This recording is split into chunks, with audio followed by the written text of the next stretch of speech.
Bonjour à tous et soyez les bienvenus sur RTI 1. Pour commencer, les trois titres de ce journal. Nation, dans la région nord-est de la Côte d'Ivoire, fortement préoccupée par les grossesses en milieu scolaire. 62 grossesses malheureusement enregistrées en 2021. Une campagne de sensibilisation et une conférence publique sont actuellement organisées à l'intention des jeunes, notamment les filles. Il participe au développement de la Guinée-Conakry. Des ressortissants ivoiriens ont investi dans l'éducation, la restauration ou encore l'immobilier en Guinée-Conakry. Alors comment se portent leurs activités? Sont-ils réellement intégrés dans la société guinéenne? Quelles difficultés rencontrent-ils? Ils se confient à nous dans cette édition. Enfin, la Côte d'Ivoire dans les préparatifs de la 34e Coupe d'Afrique des Nations de football. Une délégation de la CAF séjourne actuellement dans le pays. En Côte d'Ivoire, les préparatifs de la Journée internationale des droits de la femme 2022. Cet événement qui aura lieu le 8 mars prochain vise à faire le point sur les différentes réalisations pour l'autonomisation des femmes. La ministre de la Femme, de la Famille et de l'Enfant, Nassénéba Touré, a donc animé il y a quelques jours une conférence de presse pour présenter les innovations. Les détails, Théodore Zouzou et Godefroy Okambawa. Ce pagne, présenté par la ministre de la Femme, de la Famille et de l'Enfant, Nassénéba Touré et ses collaboratrices, est celui choisi pour la célébration de la Journée internationale de la femme qui se tient le 8 mars de chaque année. Ce pagne symbolise l'union, la solidarité, mais encore l'expression de la diversité. La célébration officielle 2022 se tiendra dans la commune de Koumassi autour du thème de l'égalité de chance pour un avenir durable en Côte d'Ivoire. Il s'agit de mettre sur la sellette la problématique du changement climatique qui menace l'avenir si rien n'est fait sous l'angle de la dimension genre. Par exemple, la raréfaction des points d'accès à l'eau oblige les femmes à parcourir des distances toujours plus longues pour trouver cette ressource nécessaire à la vie de toute la famille. Ce thème indique dès lors l'importance de prendre en compte la dimension genre dans les programmes et initiatives de développement pour un avenir meilleur et durable. Une occasion pour la ministre Nassénéba Touré de présenter les innovations de cette édition. Le lancement de la GIF 2022 qui se tiendra le 21 février prochain au campus universitaire de Cocody. Nous allons avoir des panels autour des thèmes zéro violence basée sur le genre et cohésion sociale. La GIF des arts, de la mode et du spectacle et la cérémonie officielle le 8 mars sous le parrainage de Madame la Première Dame, Madame Dominique Ouattara. Pour amener la jeune génération à s'approprier la lutte contre le changement climatique, la présentation d'une nouvelle génération de jeunes hommes militants en faveur des droits de la femme intitulée E4She est envisagée. Les réseaux sociaux et les acteurs de la presse sont également mis à contribution pour être des relais dans la sensibilisation et faire tomber les inégalités. Autre actualité nationale, Nation, localité située dans la région nord-est, est fortement préoccupée par les grossesses précoces. À noter 62 grossesses enregistrées en milieu scolaire en 2021. Une conférence a donc été organisée récemment pour sensibiliser les jeunes, surtout les filles, et interpeller les parents d'élèves. Les explications dans ce reportage de Herman Niamia. Nation, département de la région du Bounkani. Pour l'année scolaire 2019-2020, plus de 40 grossesses en milieu scolaire ont été enregistrées. En 2021, ce sont 62 élèves qui étaient enceintes en pleine année scolaire. Pour cette rentrée scolaire 2021-2022 qui est en cours, plusieurs cas de grossesse ont été encore enregistrés. La plupart des élèves qui fréquentent dans les collèges ici viennent des contrées un peu reculées. Donc très souvent, ils sont livrés à eux-mêmes. Et les parents ne pouvant pas faire face aux besoins primaires même des élèves, du coup, ces élèves-là sont obligés de se donner au premier venu, moyennant quelque chose pour pouvoir subsister à leurs besoins. Il y a des élèves et ils n'ont pas l'argent, tu vas quitter à l'école pour venir tout cela. Il n'y a pas l'argent, tu vas aller payer manger, vous mangez. Nos parents, ils ne donnent pas l'argent. Quand tu t'en vas et puis tu viens là, eux, ils ne donnent pas l'argent. Donc c'est tout ça là tu pouvais les filles d'aller chez les garçons. Cette situation préoccupe la jeunesse de Nassian qui n'entend pas rester les bras croisés. D'où cette conférence publique pour interpeller les parents et les élèves sur ce fléau qui est la principale cause des échecs scolaires et l'abandon de l'école chez les jeunes filles. Je pense que c'est le moment de conscientiser cette jeunesse, aller dans le sens du civisme comme l'a souhaité le président de la République. Donc pour nous, nous sommes portés volontaires de sensibiliser nos chefs parents. Un autre sujet qui préoccupe également la jeunesse de Nassian, l'orpaillage clandestin. Devenu un véritable fléau dans la localité selon les populations, la recherche de l'or est en passe de détruire les terres cultivables de la région. Aidés par certains autochtones, des personnes dont les origines ne sont pas connues ont même infiltré le parc national de la Comoé où elles pratiquent aussi le braconnage. Aujourd'hui, on parle de braquage sur nos routes. Plusieurs fois sur la voie Bondoyo, on a eu pas mal de braquages sur la voie d'ici Koutouba, on a eu pas mal de braquages. Et puis de vol de moto. Tout ça, c'est les conséquences directes de ce phénomène. Les populations des Nassian se sont engagées à mettre fin à ce fléau en dénonçant les personnes qui servent de tuteurs aux orpailleurs clandestins. Un tout autre sujet à présent, plus de production audiovisuelle et plus d'émissions culturelles. Ce sont les recommandations faites hier par la haute autorité de la communication audiovisuelle à la télévision nationale. Une délégation de l'AAK a eu une séance de travail avec la direction générale du groupe RTI. Les précisions de Walter Amadou. René Bougouin, président de la AAK, haute autorité de la communication audiovisuelle, reçu par Fosséni Dambélé, directeur général de la radio-télévision ivoirienne RTI. À ses côtés, des directeurs des chaînes radio et télé, ainsi que des responsables des autres départements du groupe RTI. Les différents points à l'ordre du jour, notamment les grilles des programmes et les réalités rencontrées dans leur mise en œuvre, les modes de sanction de la AAK sont abordés sans tabou. Membres de la délégation reçue et ceux de la structure haute ont ainsi partagé leurs avis et suggestions relativement à l'exécution du cahier de charges de la RTI.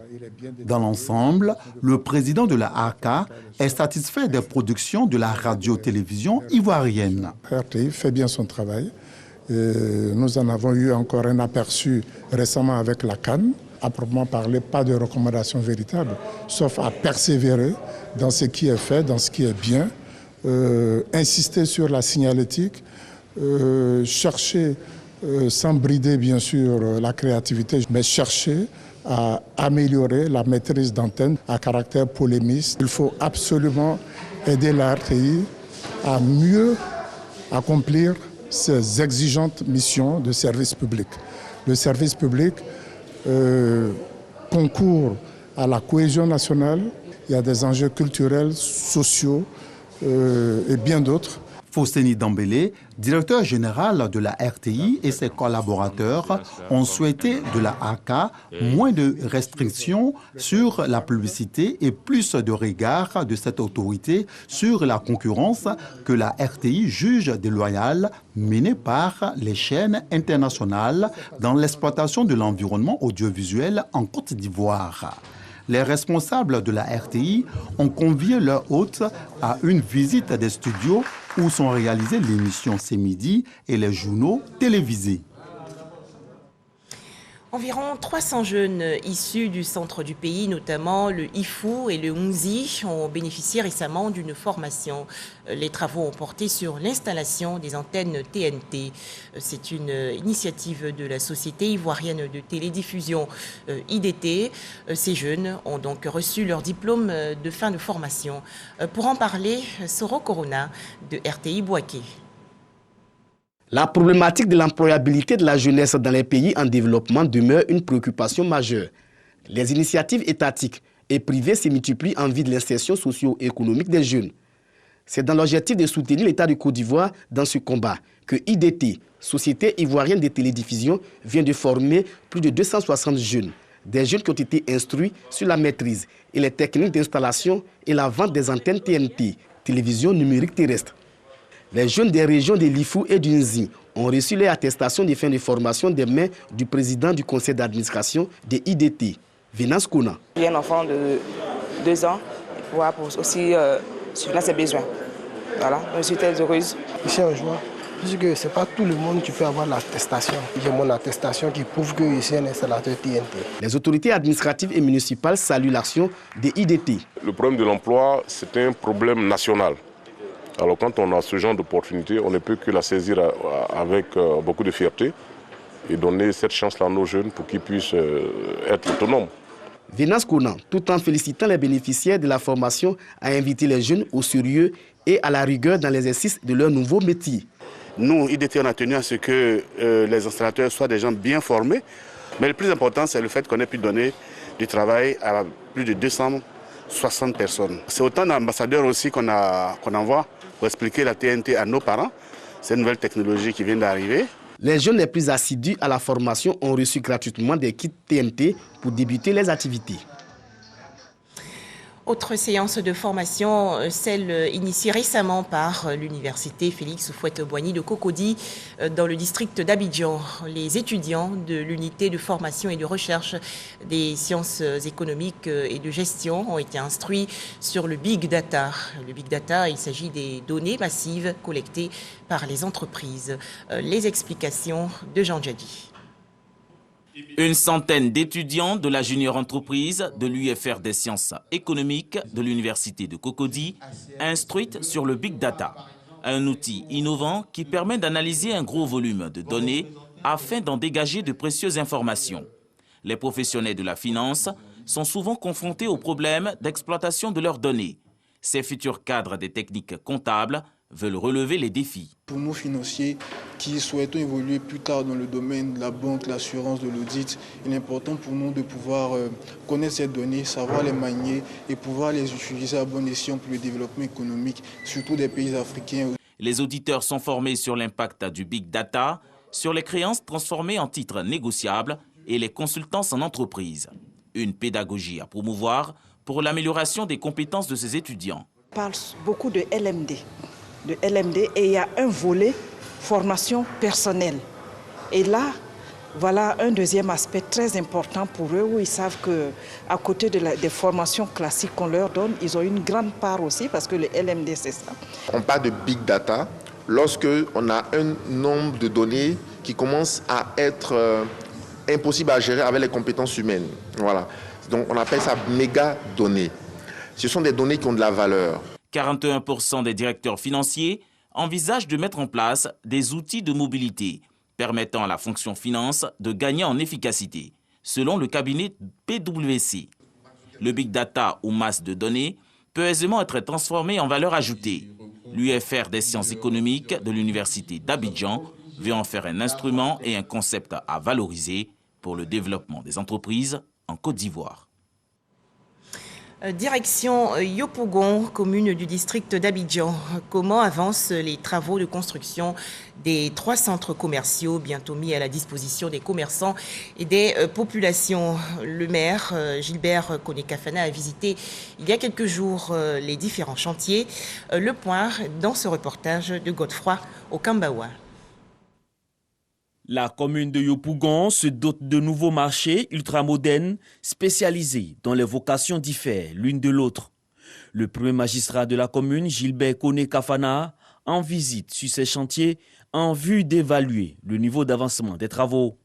Première étape, Sidésilem, un centre commercial dédié à la vente de poissons fumés, de la tiéké et de la viande de porc. Les petits marchés de quartier vont continuer à se transformer pour que nous ayons une commune où les produits vivriers et autres sont vendus, soit des lieux modernes, propres et qui protègent donc la santé de nos populations. Après l'EM, cap est mis sur le marché situé aux environs du palais de justice. Ici, ce sera bientôt l'univers de l'électronique, de la haute technologie et des librairies. Un autre site, celui du camp militaire. 144 magasins, plus de 500 étals et un espace de déchargement de marchandises. Au thème de cette visite, le premier magistrat de la commune situe les enjeux. Nous avons un certain nombre de commerçants qui sont partout sous les hautes tensions Et ce sont des lieux où on ne peut pas exercer du commerce. C'est pour cela que parallèlement au déguerpissement, nous avons engagé donc l'aménagement des marchés des quartiers. Bien entendu, le grand marché dont les travaux vont démarrer bientôt va venir parachever tout cela. Tous ces chantiers exécutés à environ 90% constituent les nouveaux sites de relocalisation des commerçants de la commune. Ces centres commerciaux ont pour vocation d'être des marchés de proximité, des infrastructures commerciales financées grâce au budget d'investissement du conseil municipal de Yopougon. À Soubré, dans la région sud-ouest du pays, le lancement officiel des travaux de reprofilage lourd et léger de la voirie. C'est une initiative des membres du conseil municipal. Mahama Traoré. Des bulldozers en plein remblayage, quand d'autres procèdent par ailleurs à la pose de bus béton, ouvrage devant servir à traiter les points de passage d'eau usée. Certaines artères, elles, continuent de recevoir des chargements de sable pour un nivellement du sol. Soubré, la capitale de la Nawa, remet ainsi en état sa voirie. L'impact est déjà visible dans les quartiers de Bakalekpa, Djessoulugbo, Kammanoua et Soubouo, et les usagers en sont déjà satisfaits. C'était difficilement qu'on rentrait dans le quartier, mais depuis un certain temps là, en tout cas, il a fait des ouvertures qui nous vont vraiment droit au cœur. Lorsqu'ils arrivent là, c'est en tout cas évident. Si c'est comme ça, nous aussi, ça peut nous permettre de rentrer dans les quartiers et puis les habitants aussi peuvent se déplacer facilement. Je suis vraiment ému de voir l'état de la route parce que là, vraiment, on souffrait beaucoup. C'est très impeccable. Évalué à plus de 75 millions de francs CFA, ces travaux de reprofilage visent à interconnecter les différents quartiers de la ville et à faciliter la mobilité des usagers. Le conseil municipal, qui en est le maître d'ouvrage, entend ainsi corriger l'état de dégradation avancé que présentait la voirie urbaine, une voirie dont le maire espère le bitumage par le gouvernement. Soubré est une très grande zone du produit café-cacao, une grande zone aussi où il pleut beaucoup, donc nous avons des difficultés lorsque nous faisons les rechargements de voies, lorsque nous faisons des reprofilages, les voies, après 1-2 pluies, les voies sont dégradées, donc nous appelons les 5 km promis par le chef de l'État. En tout cas, merci au gouvernement, merci au président de la République pour tout ce qu'il a fait comme investissement dans la commune de Soubré, surtout aussi dans la région de la Nawa. Lassina Traoré exhorte aussi ses administrés à respecter le code de la route et à éviter d'ériger des ralentisseurs non conventionnels afin de préserver les voies à peine reprofilées. Dans le reportage qui va suivre, nous allons découvrir des ressortissants ivoiriens qui ont investi et développé des affaires en Guinée-Conakry. Ils sont dans plusieurs secteurs, notamment l'éducation, l'immobilier ou la restauration. Mais comment s'en sortent-ils? Rencontrent-ils des difficultés dans ce pays? Ils sont au micro de Jean-Louis Gbangbo. Conakry, capitale de la Guinée. Plus de 2 millions d'habitants, une ville en pleine expansion, en pleine urbanisation. Au cœur de la ville comme dans la périphérie, les logements poussent, traduisant ici le dynamisme d'un secteur, l'immobilier. Alexandre Tony en est l'un des principaux acteurs. Originaire de la Côte d'Ivoire, il s'est installé en Guinée en 2014, y créant par la même occasion son entreprise de bâtiments et travaux publics.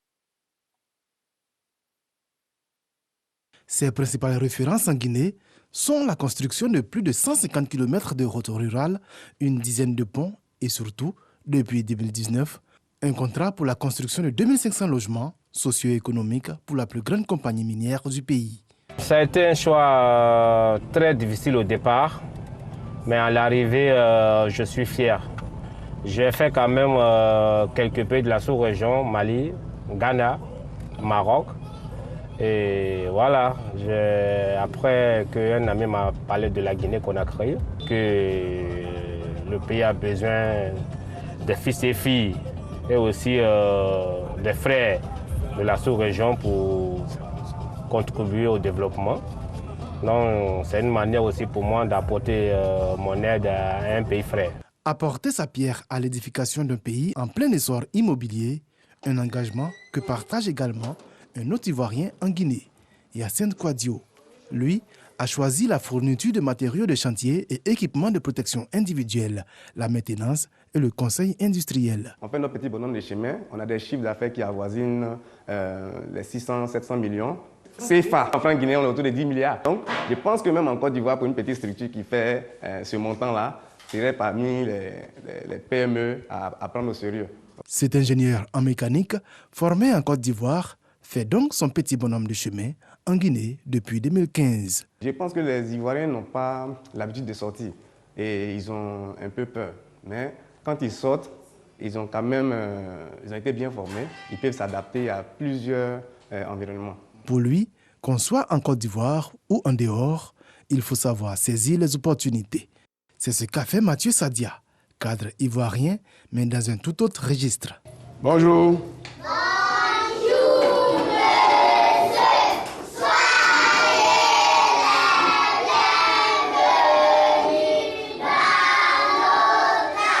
Cette école primaire, située dans le quartier de Lambagne, fait partie de la chaîne d'établissements qu'il a ouvert ici à Conakry.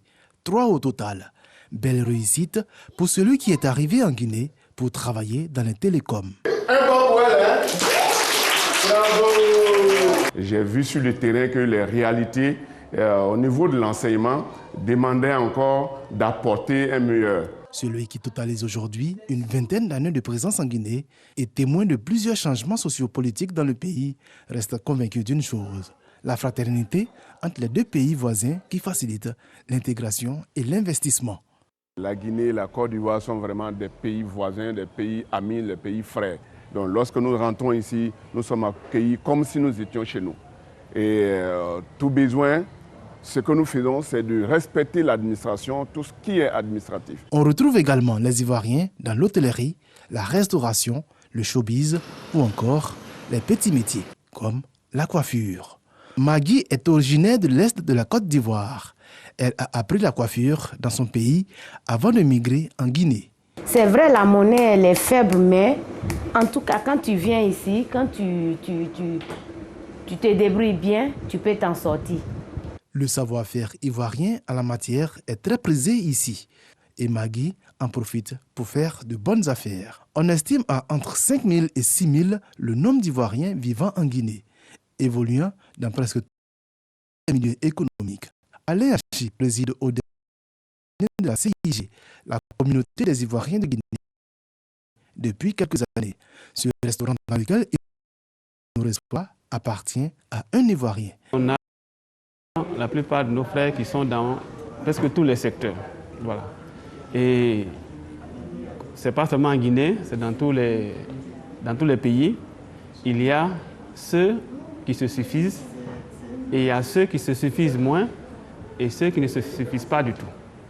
Nous avons toutes ces catégories ici en Guinée et particulièrement au sein de la communauté. Les Ivoiriens qui se suffisent en Guinée, une catégorie dont fait partie Alexandre Tony, le patron de l'entreprise de BTP. Une réussite qu'il a tissée à coup de partenariat avec d'autres chefs d'entreprise locaux. Quitter chez soi et venir réussir ailleurs, ce n'est pas donné à tous. Au-delà même de cet aspect culture, les Ivoiriens sont en train de venir encore dans l'entrepreneuriat et ils s'imposent. Je crois que nous autres, il faut qu'on attache aussi la ceinture. Hein.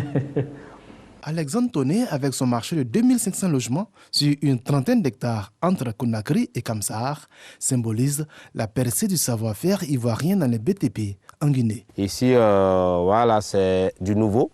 Ça n'existe pas pour le moment, ce genre de projet en Guinée.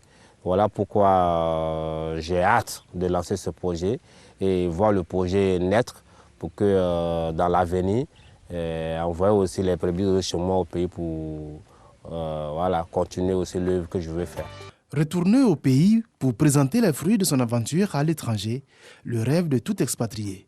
Cela équivaut surtout à relever un double défi. S'imposer d'abord à l'étranger, puis confirmer sur le sol ivoirien.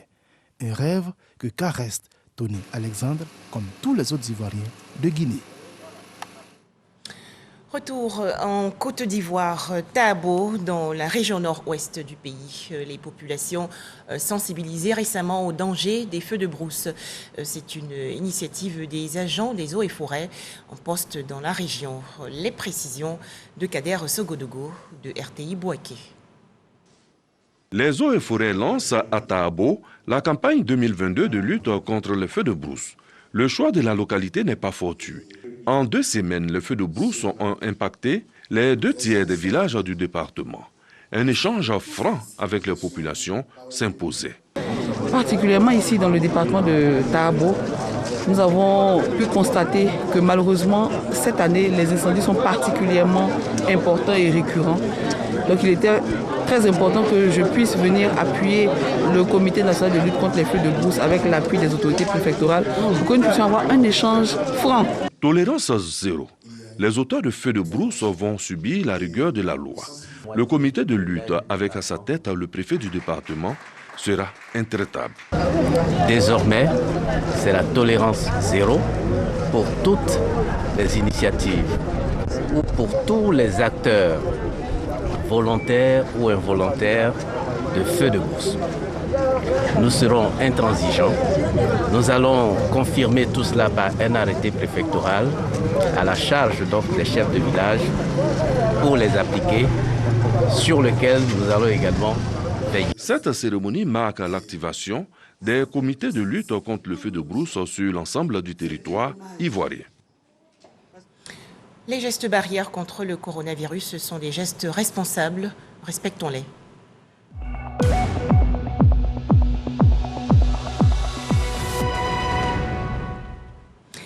Le coronavirus en Côte d'Ivoire, 38 nouveaux cas de coronavirus ont été enregistrés hier par le ministère de la Santé, de l'Hygiène publique et de la couverture maladie universelle. La Côte d'Ivoire compte actuellement 80 976 cas confirmés de coronavirus, 78 757 personnes guéries, 787 décès et 1432 cas actifs. Save the Children célèbre ses 30 ans de présence en Côte d'Ivoire. Cette organisation non gouvernementale internationale qui défend les droits de l'enfant a donc organisé le 4 février dernier une journée porte ouverte dans sa base de Bouaké, dans la région centre du pays. Les précisions dans ce reportage de Charles Tatou de RTI Bouaké. 1991-2021. Cela fait exactement 30 ans que Save the Children, une organisation internationale de promotion et de protection des droits de l'enfant, a implanté ses représentations en Côte d'Ivoire. Des décennies marquées par plusieurs projets réalisés en faveur des populations. Des réalisations méconnues du grand public, faute d'informations sur ces programmes et projets. D'où une journée portes ouvertes dans les villes abritant les bureaux régionaux, dont Bouaké. Nous avons des programmes que nous mettons en œuvre. Nous avons des programmes pour la santé et la nutrition. Nous avons des programmes pour l'éducation. Nous avons des programmes pour la gouvernance et les droits des enfants. Et nous avons des programmes pour la protection des enfants. Save the Children International est l'une des plus grandes organisations de défense des droits des enfants qui a été créée depuis 1919 et qui travaille à travers plus de 120 pays dans le monde. En Côte d'Ivoire, l'organisation a travaillé à partir de l'urgence créée par la guerre au Libéria. Dans le domaine de la santé, nous mettons l'accent sur les 5 premières années de l'enfant, donc pour que l'enfant ait accès à des soins de santé de qualité.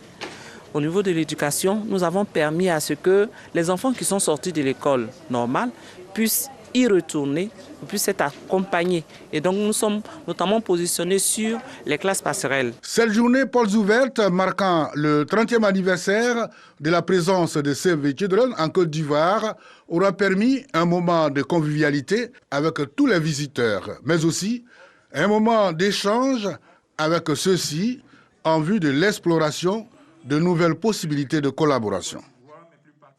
Des nouvelles sportives à présent. Où en sont les préparatifs de la Coupe d'Afrique des Nations Côte d'Ivoire 2023? Une délégation de la Confédération africaine de football, la CAF, est actuellement dans le pays. La CAF a visité les différents sites qui vont accueillir la compétition. Les précisions de Sébastien Ouénien et Jean-Sylvain Rissot du service sport. Juste après la CAN camerounaise, une délégation de la Confédération africaine de football met le cap sur la ville de Korogo. À sa tête, Véron Messengo Omba, le secrétaire général. La délégation est accompagnée par le ministre des Sports et du Développement de l'économie sportive, ainsi que les autorités administratives et politiques de la cité du Poro. La délégation a visité le village CAN de 32 villas et l'hôtel de 50 chambres, devant abriter les officiels. Là, les toits sont déjà posés. Il ne reste plus que la finition, la plomberie et l'électricité. À ce niveau, les travaux sont réalisés à 62%. Concernant le stade de la compétition, il atteint la couverture des toits, la pose des sièges, la pelouse et l'aménagement des parkings. Taux de réalisation des travaux, 65% selon le Bénet. Une avancée qui satisfait la CAF. Ce que je vis, c'est encourageant. On a visité les centres d'hébergement pour les équipes, aussi les employés de la CAF qui vont travailler sur ces sites. Et puis maintenant, on visite les stades. La pièce la plus importante de la compétition, du tournoi. C'est pas encore fini, mais c'est déjà très beau. Les travaux avancent très bien. J'espère que le rythme continue. Si un peu plus, ça ne fera pas de mal. La question des équipements, non seulement pour le bon déroulement des matchs, mais également pour la retransmission, a aussi été abordée avec le Bénet. Toutes les remarques ont été notifiées à cette structure chargée de la supervision des travaux. Le ministre Daopolin Claude ne veut rien négliger afin que la Côte d'Ivoire offre la meilleure CAN à l'Afrique. Pendant les jours à venir et les mois à venir, nous serons particulièrement exigeants, intransigeants vis-à-vis de nos prestataires pour que tout se fasse dans les délais, dans les normes et conformément au cahier des charges. Pour que, en liaison avec le bureau de la CAF qui sera installé à Abidjan, nous puissions organiser l'une des meilleures CAN jamais organisées en Afrique. L'entreprise chinoise chargée des travaux a promis livrer l'ouvrage au plus tard fin juin 2022. Prochaine étape pour la CAF, la ville de San Pedro. Voilà, merci de nous avoir suivis. D'autres informations sur notre site rti.ci.